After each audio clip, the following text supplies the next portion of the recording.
I'm CCP Rattari, the executive producer of EVE Online.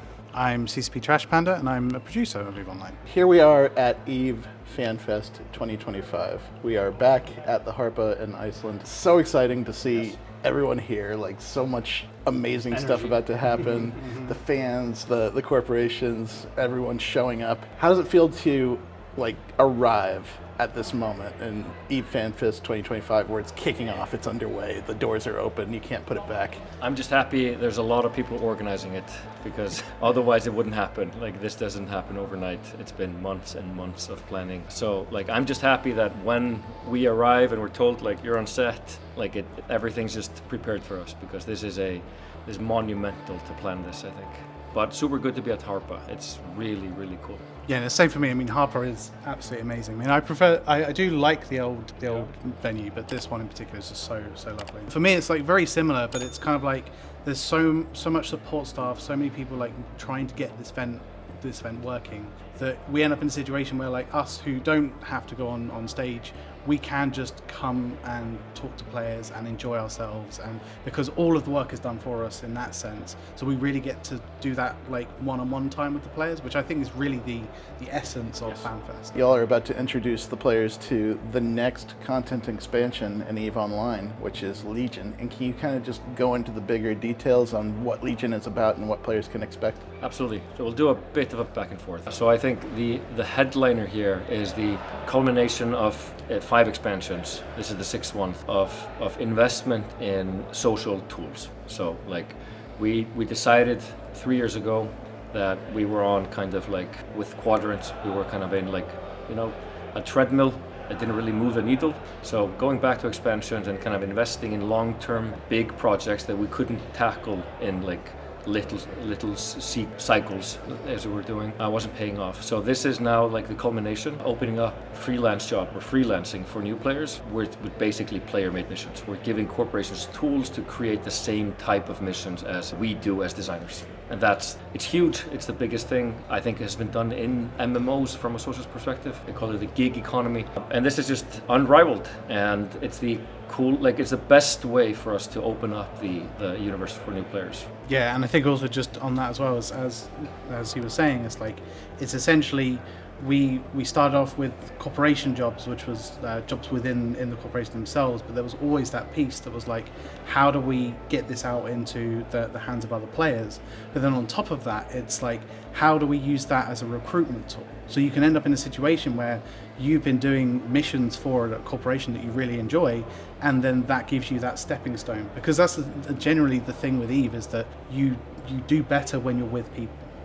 Forming those connections is one of the most important things in EVE, and giving the players more of those tools to be able to do that is exactly what we want to be doing. And one of the cooler things I've seen in this is that the current trajectory of EVE Online is more about tightening up what you have and improving upon what you have, as opposed to introducing whole new systems and whole new swaths of things that you would have to balance later. And can you speak a little bit to how that's continuing along in Legion? Yes, so I would say that we're still innovating, just in kind of a more structured long-term thinking. I would say the early days of EVE expansions back in 2007, 10, it was a lot about just doing crazy stuff and not necessarily from one expansion to the other. So we had a habit of leaving content hanging, and then kind of people getting okay, we're hyped about this content, but we never revisit it. And there are some, let's say, orphans in the system that we decided we're not going to do that anymore. We're going to follow up in expansions, iterate, and even iterate content that was left behind 10, 15 years ago, which was kind of what we did with Faction Warfare. We said okay, we introduced it in 2012, 14 or something, and just never touched it again. So that was the first thing about going back to expansions, was okay, what would we like to fix? Because what we think are anchors in the whole ecosystem. So that's that, but we're also innovating on content.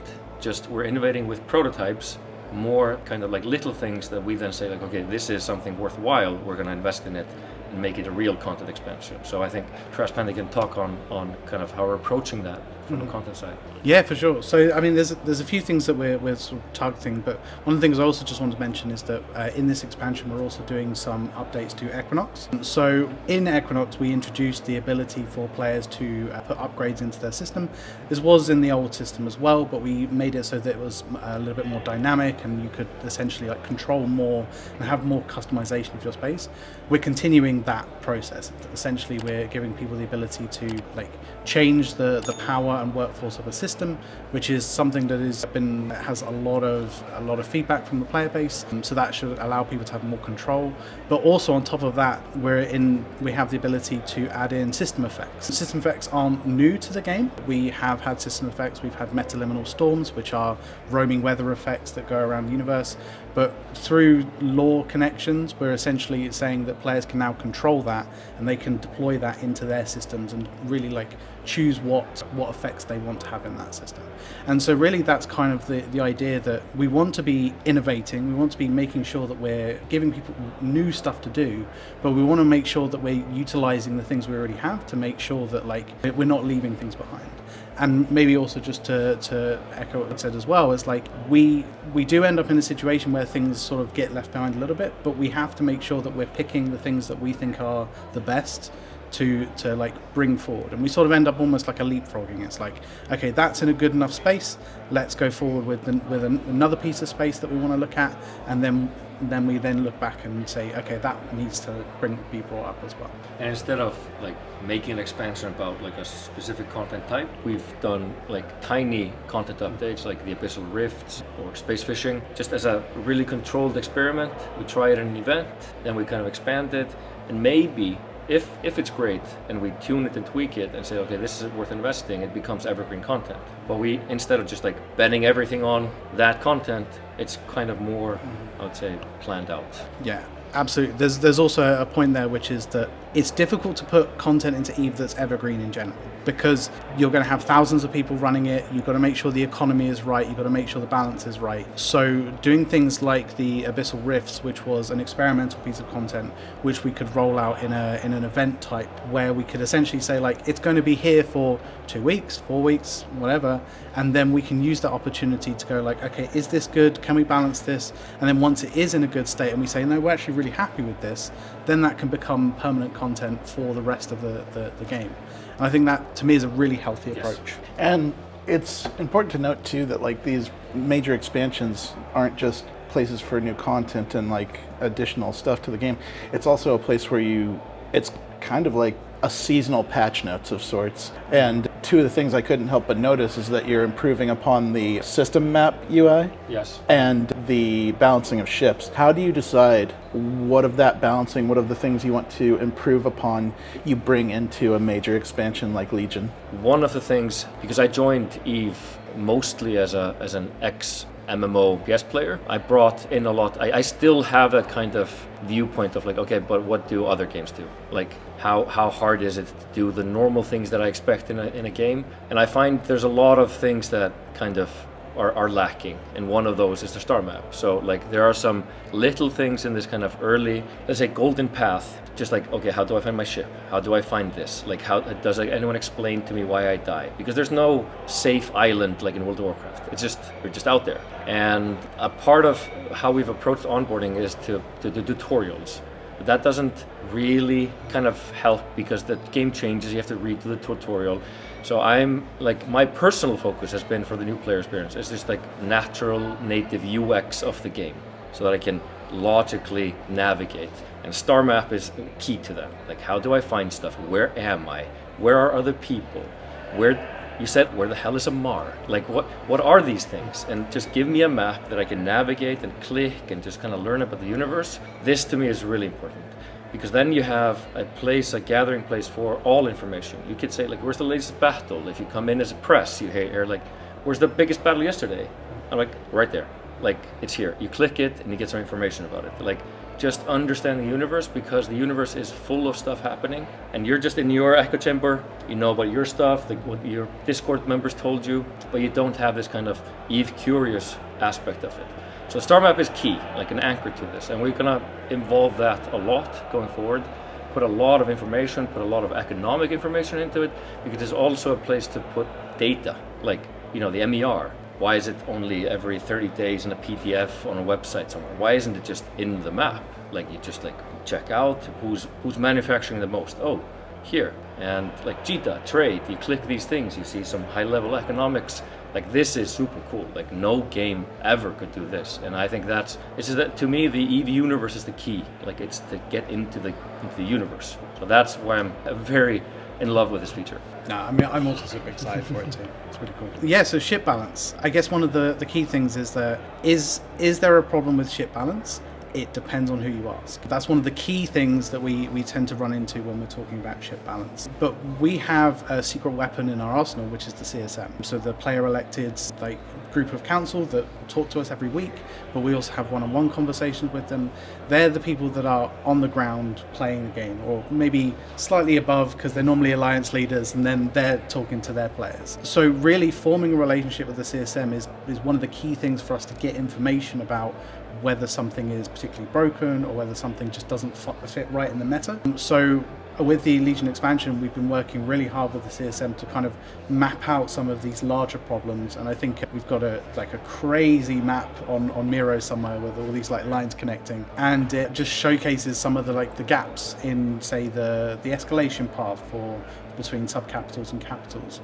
And so like talking to the CSM, getting their feedback, and then also validating those conversations with data that we have internally, but also just experience from the CCP designers themselves, we can generate a very, very healthy idea of what we would want to do from a ship balance pass. In particular, one thing that I'm really focused on over the next 6 months is carriers. So they're a capital class ship in the game, and they don't see a lot of use. Essentially, they don't seem to have a role in the game right now. They're cool, they're really fun, but mostly the game is focused around Dread super carriers. If you saw in the opening ceremony, we talk about super carriers, Titans, Dreadnoughts. We don't really talk about carriers. So in the Legion expansion, we've been looking at just some very, very targeted changes to kind of fix some of the first step problems to carriers, and that will allow us to then focus a lot more in the future as to those types of things. And really, it's just those constant conversations with the CSM, getting feedback from the player base is really the thing that's driving this for us. The funny thing is it's an ecosystem, so it's not always apparent why something isn't happening. So let's take like a wildlife example. You're saying, okay, there's no rabbits. There should be there's plenty of food, there's plenty of eggs. Oh, okay, so the natural predators are the problem. There's too many of them. Why did that happen? Oh, that's a different thing and a different thing. So when you start pulling on a thread, it's actually like carriers might be fun and viable, but there's something else disrupting the system. Yeah. And that's where you need the CSM and like real thought leaders to understand the consequences of things. Yeah. And taking it back to like the freelance topic now, it seems like a very ambitious system that you're coming up with here for this. Very player driven, very player oriented. And like EVE Online isn't exactly about restrictions or boundaries. So but in a system like this that you're introducing, how do you decide on the limitations of what the freelance job system can do? We basically approach it from emulating what they are already doing. So we try to figure out with the CSM again and corporation leaders and people who actually do the kind of bureaucratic dirty work. There's a lot of people who do interact with the ESI, and they have their own Excel sheets, and we ask them, okay, what are you actually doing? How do you set up like SRP, a ship replacement program? Like, how do you do it? And they're like, oh, we run an insurance thing and we calculate this and we pull this data from the MER, and then we have everyone has their own method. So we basically tried to figure out, okay, what are the most common things? So common things were deliver item, donate cash or currency, or kill ship in place, or kill NPCs in X shape. Like basically, how do you run ratting, wealth generation? How do you run mining? How do you monitor systems from a combat perspective? So we basically just said, here's a list, top 50 things that corporations do, and we're basically just plugging away. And that's what we call the contribution methods. So every expansion since we started doing this, we've added 5-7 contribution methods at a time. So now it started with really deliver item. Take this item, deliver it here. Now we have way more complex things, and also conditions to deliver item at this station only for the next 3 days. And there's conditions that players can play with. and the more freedom they have to do it, like the better, because we're basically creating tools for ourselves also, because we can use these tools going forward to generate NPC missions. So there's a huge kind of play here going underneath the hood for us to make way more content in the future, in a much more rapid fashion. And I think also there's an aspect which is very EVE, which is that we try to not have as many restrictions as we can, because it's essentially like, it's what do you want to do in that moment. And so as Ratati's saying, it's like if we keep adding in these contribution methods, we just keep expanding on the tool set, then we essentially we reduce the restrictions that people have. And obviously there is we have tools in place for abuse in terms of if people are making the system have a negative impact. But in general, the idea is that the players do what they want to do, and if the freelance job board turns into a cyberpunk-esque dystopian hellscape, that's very EVE. Yep, it's very cool. And speaking of what players want to do, let's talk a little bit about the upgrade to the corporate logo system, because the Skinner tool has been awesome. It's really cool to see what the community has been coming up with, the way that they've been painting up their ships, the way that people are painting up whole fleets based on either their organization, their corporation, and then the corporate logo system. It's getting a huge expansion where we're going to have a full color wheel. We're going to have hex codes. And how exciting is it to sort of bring that system up to the level that the Skinner has already been giving people opportunities to have? So first of all, I didn't know what you were going to say when you said Skinner has been. It was an absolute failure. So the first thing that I presented at Fanfest 52 was basically everything about identity and pride, because that's so core to organizations.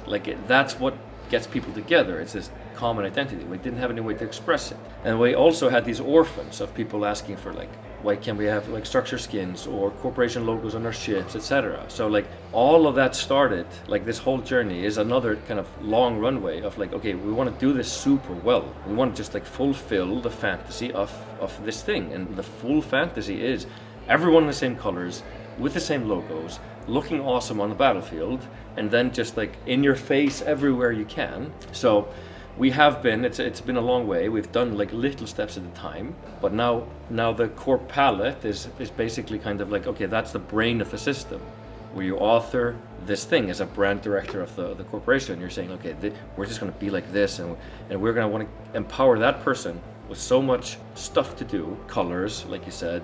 Yeah, more than 16 colors to pick up. And when you're saying this if you would explain this to almost any other game interview about another game, you're and they would be and so why? This doesn't seem like a feature, but this is the brain of the whole thing, because then you can basically have all the ships listen to this brand theme, corporation logos. So basically, let's say, I'm not going to use any, let's say just a known brand.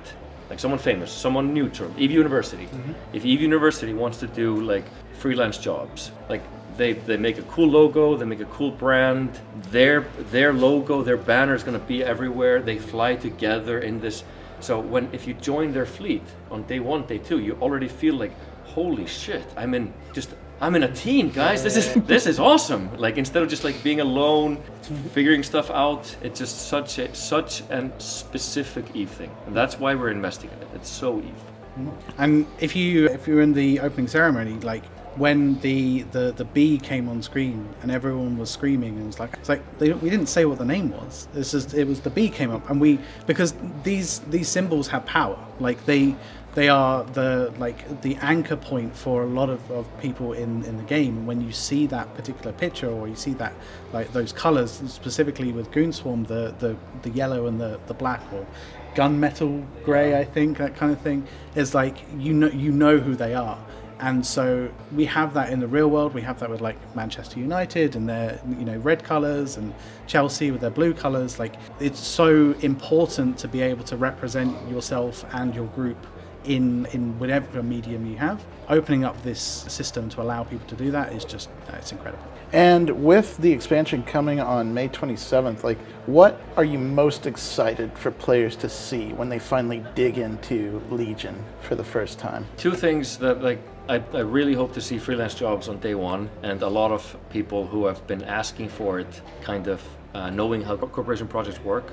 So all the kind of volunteers and do-gooders for the new players, they're basically waiting to implement. They've already planned all their new player jobs anyway. So seeing those populated and just opening up the screen as a new player and just seeing loads of colorful, because that's a difference. The player jobs are going to have the color banners and everything else. The NPC goals, they're going to be more like flat, generic, boring. So you want to pull people in, and I really hope on day one we're going to see like this populated like massively. And two, I really want to see how people use the regent trading thing to start really mapping out, okay, this system used to be bad, but now I can make it good because I have to do some there's going to be a lot of nefarious planning, I think, in nullsec after we open that up. I think for me there's three things, and one of them is very personally motivated. The first thing is freelance jobs. Like when I initially heard the pitch, it was kind of like I wasn't really quite sure about it, but then actually when you think about it, the power that this system actually can create, putting that into players' hands, I think is opening up the doors for the next decade of EVE, personally. I also agree with the power and workforce generation parts for Equinox, and the reason I really like this is because I'm really bought into the Equinox system, in the sense that the workforce and power comes from the number of planets in the system, which means every system has a unique DNA for power and workforce. Essentially means that some systems are incredible, some systems backwater, they're terrible, you don't want to live in them. So giving players more customization options to be able to choose that, and maybe they can turn a regular system into a golden system, or maybe the really bad system was only hampered by energy, and so actually you can just convert some workforce into the power to be able to make it useful.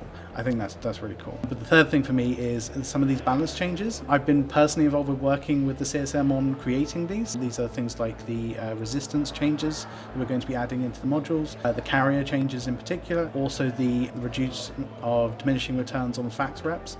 These are all things that I think are going to be really powerful for the meta, and I'm really looking forward to seeing how the players react to them. But more so, the reaction is one thing, but actually seeing the data in game, because essentially all of these changes that we're trying to make get more people in space, get more people destroying things, get more people having fun. So I want to see in 4 weeks after the expansion, Mutati and I sit down in a room and go, yeah, no, people are fighting each other. It worked. Yeah.